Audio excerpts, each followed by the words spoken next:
Every afternoon, Thomas the Tank Engine puffs along his branch line with Annie and Clarabel. First, they pass the watermill. Next, they come to a big farm. Then, they can see a bridge with a village nestled either side of it. This is a special place. Whenever children hear Thomas coming along, they stand on the bridge waving until he is out of sight. One day, Thomas was running late. He had stopped at the signal before the bridge to talk to some new children.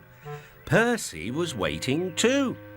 "Hurry up, Thomas," called Percy when the signal dropped. "If you're late, the Fat Controller may get a new engine to replace you." He would never do that, thought Thomas, but he was worried.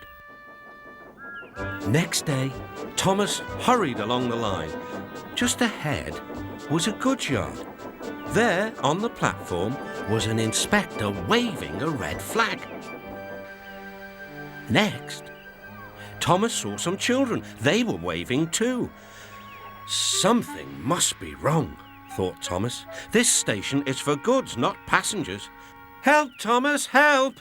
We are glad to see you," called the children. "Please, will you take us home?"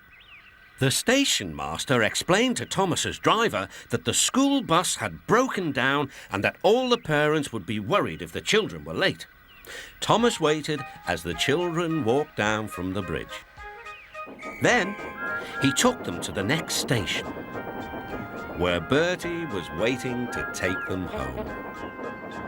When Thomas finished his journey, he was very late. He was worried that the Fat Controller might be cross with him. "I warned Thomas," puffed Percy to James. "He's been late one time too many. He'll be in trouble now."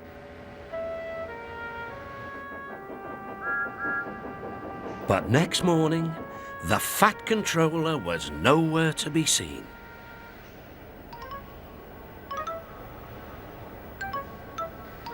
"Thank goodness," sighed Thomas.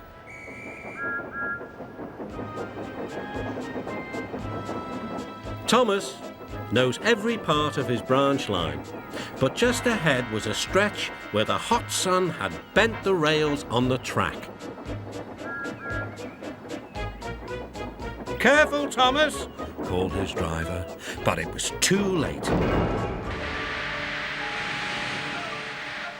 "That's done it," said his driver. "We shan't get any further today." "But what about my passengers?" "Don't worry. They'll be looked after," replied his driver. While workmen repaired the line, Thomas had to shunt trucks in the yard. Bertie came to see him. "I understand you need my help again." "Yes, Bertie," replied Thomas sadly. "I can't run without my rails." Bertie set off to collect Thomas's passengers. "Hello, Bertie," they said. "We are glad you are here." Bertie drove along the road by the railway.